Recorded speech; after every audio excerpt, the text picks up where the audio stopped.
la jugada perfecta, mi ex pensó que había ganado. Se equivocó. Antes de empezar, necesito que entiendan algo, yo no soy una persona vengativa.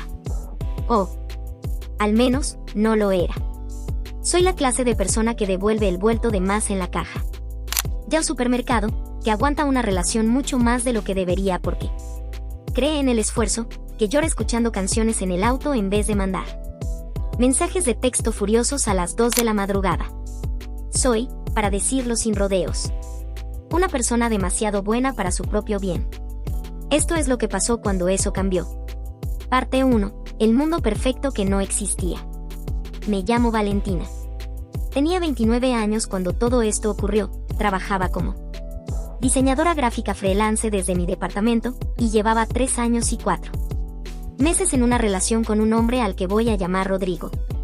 Rodrigo era arquitecto, tenía una sonrisa que podías ver desde el otro lado de la calle, y una capacidad para hacer sentir especial a cualquier persona que nunca había visto en nadie. Nos conocimos en una boda.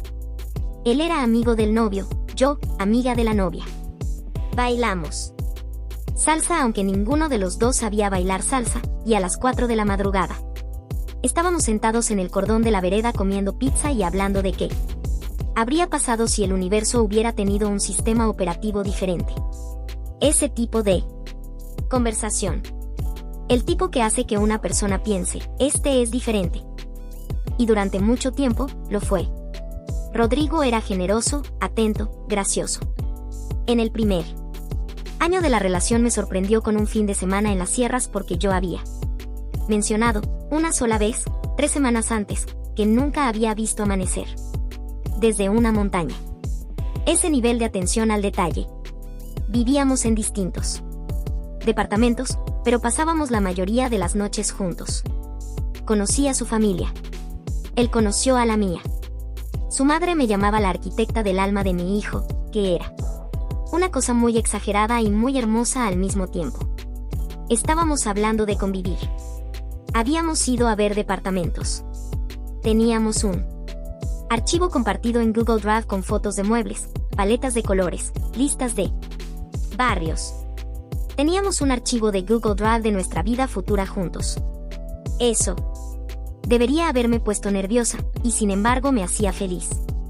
Él tenía 31 años. Yo, 29. Parecía que todo encajaba. Parte 2. Las grietas. Las señales estuvieron ahí mucho antes de que yo quisiera verlas. Eso es lo que más me cuesta admitir, incluso ahora. Rodrigo empezó a cancelar planes. No de golpe, no. De manera dramática, sino de esa forma lenta y discreta que al principio parece razonable. Tengo reunión hasta tarde. El cliente me comió el día. Estoy agotado. ¿Podemos otro día? Completamente entendible. El trabajo de arquitecto tiene esos picos. Yo lo sabía. Pero un día me di cuenta de que llevábamos 11 días sin vernos. 11 días. Y. Durante esos 11 días, las conversaciones por mensaje habían ido perdiendo temperatura. No de manera evidente, no peleando. Solo, enfriándose. Como cuando dejas prendida una vela y no te das cuenta de que se apagó porque la habitación siguió igual de iluminada un momento. Le dije algo. Le dije que lo extrañaba, que sentía que nos estábamos alejando, que quería saber si estaba bien. Me respondió que estaba bajo mucha presión con un proyecto grande, que me amaba, que en 2 semanas terminaba esa etapa y todo iba a normalizarse. Le creí. La segunda señal fue su teléfono. No es que yo fuera el tipo de persona que le revisaba el celular a su pareja. Nunca lo había hecho, en ninguna relación. Pero una noche estábamos los dos en mi departamento, él estaba en el baño, y su teléfono vibró sobre la mesa. El nombre en la pantalla era Lu con un emoji de sol. No abrí el mensaje. Me quedé mirándolo. Rodrigo tenía una amiga del trabajo que se llamaba Lucía. Yo la había conocido en una cena de fin de año. Simpática, reservada. Nada que me hubiera generado ninguna alarma.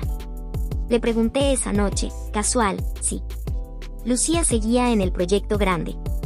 Me dijo que Lucía había renunciado hace 2 meses. Entonces, ¿quién era Lu? No dije nada. Guardé esa información en algún lugar de mi cabeza y la cubrí con tierra. Seguí adelante. Porque a veces una persona prefiere no saber antes de no poder. De saber. La tercera señal fue una foto. Un sábado a la tarde, una amiga en común me mandó un mensaje. Solo decía, ¿estás bien? Vi a Rodrigo en el centro con alguien y parecían, no sé. ¿Están bien ustedes? Le respondí que sí, que estábamos perfectos. Que seguro era una colega o algo. Cuando colgué, fui al baño y vomité. Esa misma noche le pregunté a Rodrigo cómo había pasado el sábado. Me dijo que había ido al gimnasio y después se había quedado en casa viendo series. Ahí terminó. El mundo perfecto que no existía. Parte 3. La confirmación. Sé que hay gente que dice que la ignorancia es una bendición. ¿Qué hubiera sido mejor? No saber. Estoy completamente en desacuerdo. Lo que es realmente destructivo no es la verdad, sino vivir en una mentira que tu cuerpo ya detectó pero tu mente todavía no procesó. Eso destruye cosas que la verdad no puede destruir. No fui a revisar su teléfono. No lo seguí por la calle. No contraté a nadie. Lo que hice fue algo mucho más simple y mucho más efectivo. Presté atención. En las 2 semanas siguientes, en las pocas veces que estuvimos juntos, empecé a observar. Sin actuar. Sin confrontar. Solo mirar. Y lo que vi fue esto. Rodrigo guardaba el teléfono boca abajo cada vez que sonaba. Rodrigo salía al balcón a llamar cuando creía que yo estaba distraída. Rodrigo, que antes compartía conmigo absolutamente todo lo que pensaba sobre cualquier proyecto, de repente hablaba del trabajo con esa vaguedad cuidadosa de alguien que está omitiendo algo. Un viernes a la noche me dijo que tenía que irse temprano porque al otro día había una revisión de obra a las 7 de la mañana. El sábado, a las 10, lo etiqueté en una historia de Instagram de un café que nos gustaba a los dos. La historia decía, días de desayuno tardío. Era una mentira. Yo estaba en mi departamento, tomando mate, mirando la pantalla. Vi que la había visto a los 4 minutos. Si hubiera estado en una revisión de obra, no habría estado revisando Instagram. No dije nada todavía. Guardé eso también. El detonante real llegó 10 días después. De la manera más estúpida posible. Rodrigo dejó su computadora abierta en mi mesa, mientras fue a buscar algo a la cocina. No fue intencional de mi parte.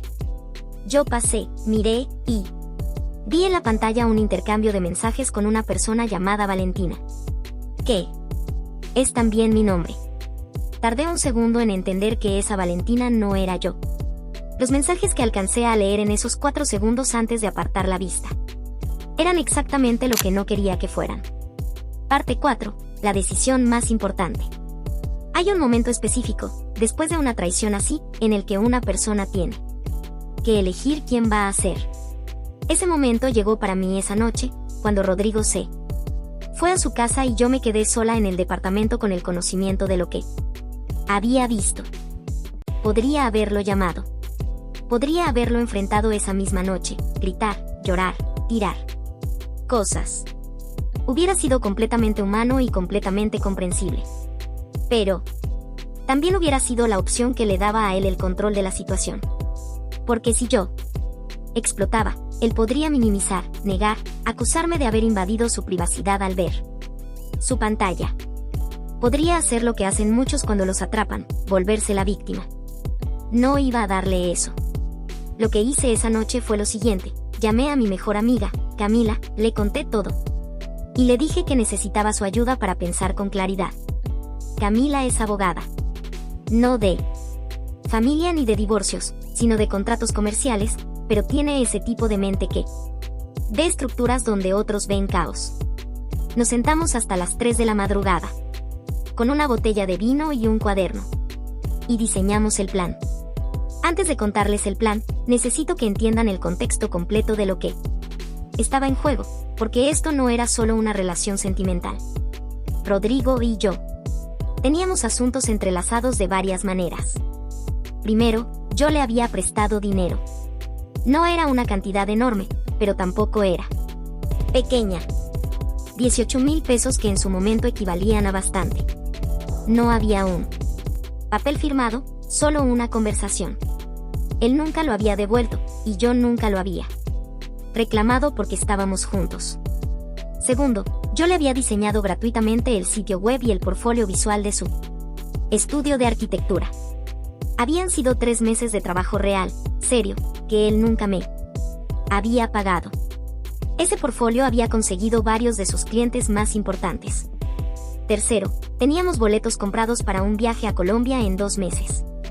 Los había comprado él, pero con una tarjeta de crédito cuyas cuotas yo estaba absorbiendo como parte de un acuerdo informal entre nosotros.